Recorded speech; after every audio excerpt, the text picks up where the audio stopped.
The Golden Age of Entrepreneurship. The startup founders of our collective imagination are bright young trailblazers, the Gates, the Jobses, the Zuckerbergs. In reality, the average age of a successful startup founder is closer to 45. By Cameron Cooper. Key takeaways from this audio article. The average age of US entrepreneurs between 2007 and 2014 was 42, according to a Wharton School study. American businessman Ray Kroc was a famous late bloomer, launching McDonald's in his early 50s. Australians aged 55 to 64 represent the fastest growing group of entrepreneurs in the country. Article begins. At first glance, Henry Ford, Ray Kroc, and Vera Wang have very little in common. Closer inspection reveals that the three were not exactly in the throes of youth when the remarkably successful business ventures took off. Ford was in his mid-40s when the Model T rolled off the production line. Kroc opened the first McDonald's restaurant in his early 50s. And fashion legend Wang hadn't designed a wedding dress until she was 40. Much of the folklore about entrepreneurship draws from the success of technology stars who were in their late teens or early 20s when they broke the mold of their industry and set themselves on the path to glory. However, it is in fact older entrepreneurs who are launching new business ventures en masse and with gusto. A recent study, Age and High Growth Entrepreneurship, by University of Pennsylvania Assistant Professor of Management Daniel Kim and his co-researchers, reveals that between 2007 and 2014, at the time of founding, the average age of entrepreneurs in the US was 42. Counterintuitively, in high-tech industries, the average age was slightly higher, at 43. Even in entrepreneurial hotspots such as the Silicon Valley, the average age was still in the early 40s. Kim says there's some logic to the view that young people make better entrepreneurs. First, they may be more capable of disruptive ideas because they are less beholden to existing paradigms. Second, young people often have plenty of time and energy because starting a venture is a really taxing journey, which might put them at an advantage, he says. However, the research counters the hypothesis that entrepreneurship is a young person's game.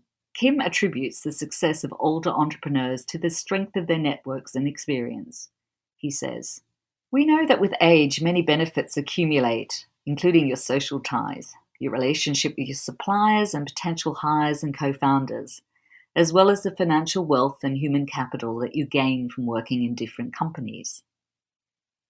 A joint paper by researchers from Swinburne University of Technology and Queensland University of Technology, Senior Entrepreneurship in Australia, Active Aging and Extending Working Lives, paints a similar picture of Australia's entrepreneurial landscape, noting that Australians aged 55 to 64 represent the fastest growing group of entrepreneurs in the country.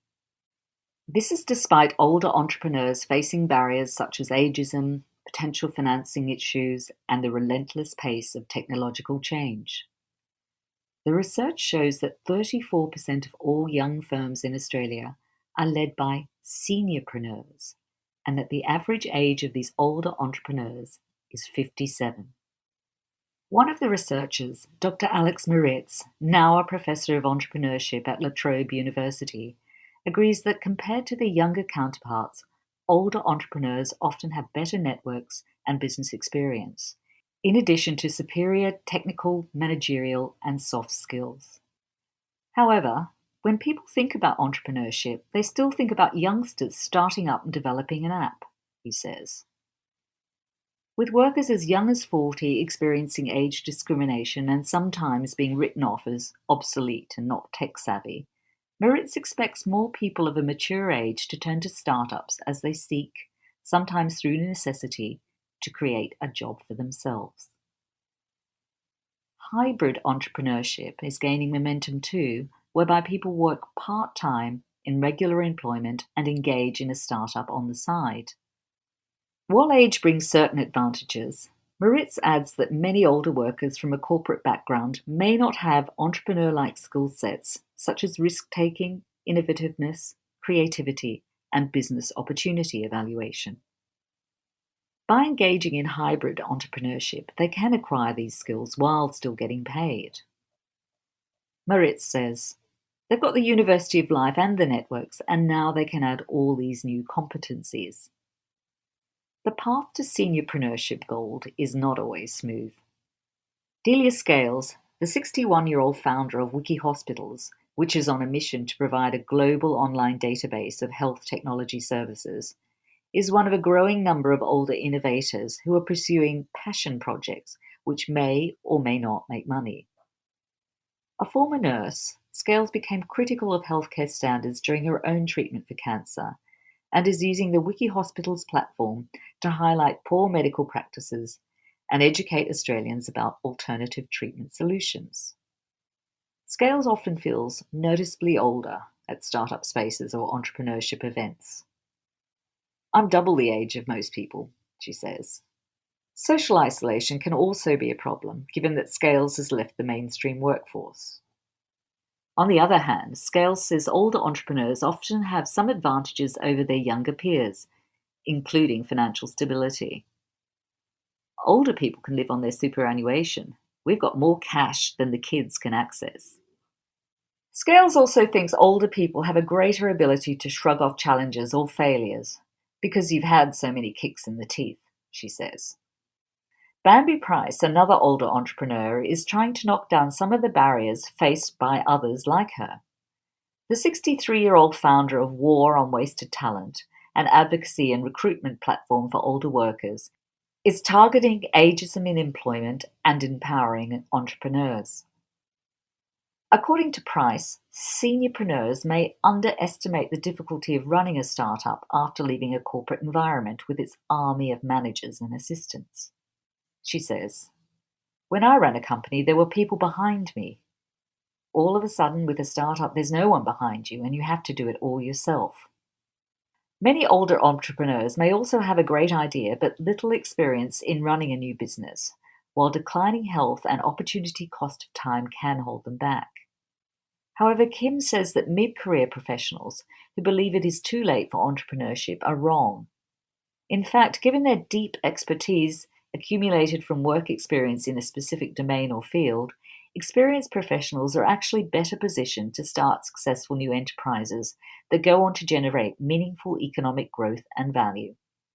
While age may be a factor in business, serial entrepreneur Dr. David Arlett, founder of Ingenuity Management Group, says age counts for little without the right mindset, education, and motivation. In many cases, he suggests, entrepreneurial success comes down to circumstance. When you're 20 or 30, you have the time and money and inclination. You don't have the commitments, you have energy and enthusiasm, and you tend to be out there in the wild blue yonder of ideas. Not that he's writing off older entrepreneurs, including himself. Now retirement age, Arlett has launched a new startup called Witchmasters for Me, which aims to guide entrepreneurs into areas of study that can actually help their cause. Too often, Arlett claims, students drop out of courses because they're inappropriate for their needs. He has developed a test panel based on graduate management admission test models to assist students. Whether you're 23, 33, 43, or 53, get yourself into the degree that best fits your skills and abilities, he says. Rather than seeing entrepreneurship as a battle of the ages, Price hopes it becomes seen as a truly intergenerational and diverse endeavour. Older people can pass on their acquired knowledge to younger people can bring their enthusiasm and new world skills to the equation, and people from different cultures can also offer perspectives across the spectrum. As Price says, we can all bring something different to the table. In the driver's seat. When launching car-sharing startup Zipcar 2 decades ago at the age of 42, Robin Chase admits that she was a complete novice when it came to cars and the transportation sector. Chase had something far more powerful up her sleeve, though: the desire to cut traffic congestion and carbon emissions. I had years of experience doing accounting, writing financial documents, and doing operations, she says. And I felt all those other things were not terrifying and scary to me because I did have life experience. Zipcar, with Chase and co-founder Anchi Danielson at the wheel, quickly became a success story, providing an alternative to traditional car rental and car ownership, and going on to become the world's largest car-sharing enterprise. In 2009, Chase was named on Time's 100 Most Influential People list.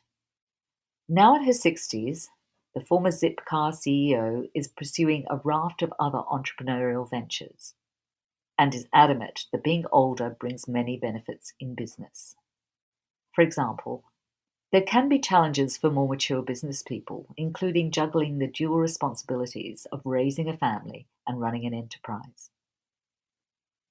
Chase says the Zipcar experience would not have played out for her without the presence of a supportive partner. You can't be the primary caretaker and do a startup at the same time. I was able to do it because I had a spouse who was remarkable. Chase's latest obsession is addressing urban transportation woes and climate change through the low-cost run-out of electric bikes that can replace cars for short trips around cities. What qualities does she think entrepreneurs need? She believes passion, tenacity, capacity for hard work, and a willingness to break bad rules, while good timing and a bit of luck can also help.